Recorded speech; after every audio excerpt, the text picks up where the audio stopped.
Your right Charmi. ఇలా చేయడానికి ఇద్దరికి ఛాన్సెస్ ఉన్నాయి. ఓసి దుర్మార్గురాలా. బట్ హుసేన్ కన్నా జాన్కి ఎక్కువ అవకాశం ఉంది. Because John is a drinker. Injection చేసినప్పుడే అనుకున్నాను. There was no medicine. It was just distil water. Bisleri వాటరా? మీరు నన్ను తప్పుగా అంచనా వేశారు డాక్టర్. జస్ట్ ఎంజాయ్మెంట్ కోసం. I'm not a drinker. No John, నేను నిన్ను అబ్జర్వ్ చేస్తూనే ఉన్నాను. నువ్వు లిప్స్ని తడి చేస్తూనే ఉన్నావు. నీ బాడీలో ఉన్న ఆల్కహాల్ ఎఫెక్టే దీనికి కారణం. నువ్వు నా కళ్ళని చూసి మాట్లాడలేదు. నీ ఒంట్లో వణుకు పుట్టింది.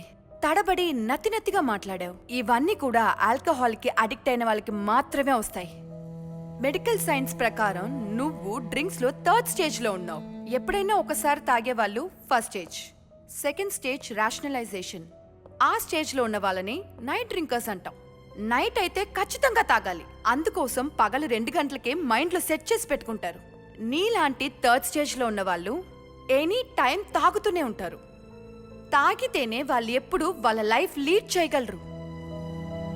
లేదంటే కాళ్ళు చేతులు వణుకుతాయి, అనవసరంగా కోపం వస్తుంది, బోన్ చేయలేరు, ఫిట్స్ వస్తుంది, చెవులో ఎవరో మాట్లాడుతున్నట్టు సౌండ్ వినబడుతుంది. దాని పేరే ఆడిటరీ హాలుసినేషన్.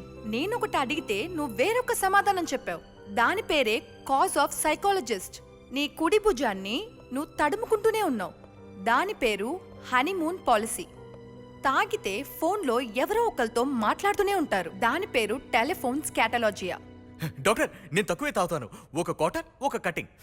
కొంచెం తాగినా విషం విషమే. అంతకంటే తక్కువ తాగితే ఎక్కదే. ఇందులో ఎక్స్ట్రీమ్ ఒకటి ఉంది. High risk sexual behaviour person. ఇది థర్డ్ స్టేజ్లో వచ్చే ప్రాబ్లం. నువ్వు ఎంత తాగినా మత్తు అస్సలెక్కదు. నీ బుర్రలో ఇంకొకటి ఎక్కుతుంది, కామం. దానికోసం నువ్వు ఎక్స్ట్రీమ్కి వెళ్తావు. సో ఇది నువ్వు చేయడానికే ఛాన్సెస్ ఎక్కువ ఉన్నాయి. దేవుడు ఒక్కడిని సెలెక్ట్ చేసి ఒక రూమ్లో ఒక చిన్న పిల్ల, ఒక 20 ఏళ్ళ అమ్మాయి, ఒక ఫుల్ బాటిల్ డ్రింక్, ఈ మూడిట్లో ఒక్క తప్పు నువ్వు చెయ్యొచ్చని వాడి దగ్గర చెప్పారు. 1 ఆ చిన్న పిల్లని చంపడం, 2 ఆ అమ్మాయిని రేప్ చేయడం, లేదా మందు తాగమన్నారు. వీడు చిన్న పిల్లని చంపడం పాపం అని, అమ్మాయిని రేప్ చేయడం మహాపాపం అని వాడు మందు బాటిల్ తీసుకొని తాగేశాడు. మత్తు తలకెక్కేసరికి కామం బయటకొచ్చింది. సో అమ్మాయిని రేప్ చేశాడు. చిన్నపిల్ల డిస్టర్బ్గా ఉందని గొంతు నులిమి చంపేశాడు. తాగకుండా ఉండుంటే ఒక తప్పే చేసేవాడు. తాగడం వల్ల వాడు 3 తప్పులు చేశాడు. తాగుడు ప్రమాదకరమైన విషయమేనని ఆ భగవంతుడే ప్రూవ్ చేశాడు. గాడేమన్నా సైకోనా? ఇలా జరుగుతుందని తెలుసు కదా, చూస్తూ ఊరుకున్నాడా? తాగితే ఎవరు చెయ్యని పట్టుకులు అవుతాడు. పెళ్ళానికి పిల్లకి తేడా తెలియకుండా పడుకుంటాడు, అంతేగా? అఫ్కోర్స్ ఈరోజు సొసైటీలో ఇదే జరుగుతుంది. నువ్వు మత్తులోనే ఉంటున్నావు కాబట్టి లోకం గురించి తెలియట్లేదు.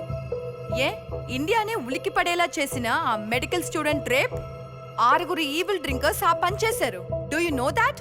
రౌడీలు ఎవరినన్నా మర్డర్ చెయ్యాలంటే తాగితేనే వాళ్ళకి ఆ ధైర్యం వస్తుంది. ఒక్కసారి పొడవడానికి భయపడేవాడు 10 సార్లు పొడుస్తున్నాడు. ఇండియాలోనే మన రాష్ట్రంలోనే యాక్సిడెంట్స్ ఎక్కువ, డ్రంక్ అండ్ డ్రైవ్. సో ఈ రోజు సొసైటీలో జరిగే 75% తప్పులకి డ్రింక్సే కారణం. తాగుబోతులందరూ క్రిమినల్, రేపిస్టులు, సొసైటీలో ఉండడానికి అర్హత లేని వాళ్ళు, అంతేగా? తాగే వాళ్ళందరూ చెడ్డవాళ్ళు కాదు.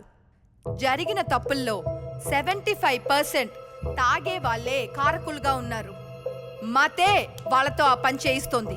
నీతో కూడా ఆ పని చేయించుంటుందేమో. ఏంటి మత్తు అంటున్నావు? ఎవరు మత్తులో లేరు? నువ్వు కూడా మత్తులో ఉండుండొచ్చు. మెడికల్లో ఎన్నో డిపార్ట్మెంట్లు ఉండగా సైకాట్రిస్ట్ అవ్వాలని ఎందుకు అనుకున్నావు? మిగతా వాళ్ళ మనసులో ఏముందో తెలుసుకోవాలనే మత్తేగా. వయసు ఉడికిన వాళ్ళు నడు రోడ్డు మీద బిడ్డను చూశారనుకో, బుజ్జి తల్లి, చిన్ని తల్లి అని ముద్దెట్టుకోవడం లేదు, అది కూడా మత్తే. మనం వాడే మందులన్నీ మత్తిచ్చేవే. ఇక్కడ మత్తు లేకుండా ఏదీ లేదు. ఇంకా చెప్పాలంటే ఈ ప్రపంచమే షేకులో ఉంది. నేను తాగితే తప్ప? 6 months బిఫోర్ చిన్న యాక్సిడెంట్. డాక్టరే లైట్గా తాగమన్నారు. ఏ డాక్టర్ చెప్పారు జాన్? వాటర్ ఎక్కువ చేర్చుకో, ఒక క్వార్టర్ని 4 రౌండ్లుగా తాగు, దానింపండు జ్యూస్ తాగు, ప్రాబ్లమే రాదని ఏ డాక్టర్ చెప్పాడు? I'm 100% sure you are a drinker. కాదు, నేను డ్రింకర్ని కాదు. నువ్వు డ్రింకరేనని నేను ప్రూవ్ చేసి చూపిస్తా. 1 hour, 1 గంట తాగకుండా ఉండు. నేను చెప్పినవన్నీ జరగలేదంటే నేను నమ్ముతాను. You not a drinker. 1 hour ఏం కర్మ, ఒక రోజు మొత్తం తాగకుండా ఉంటాను. ఒక రోజంతా వద్దు, గంట సేపు చాలు. Your time starts now.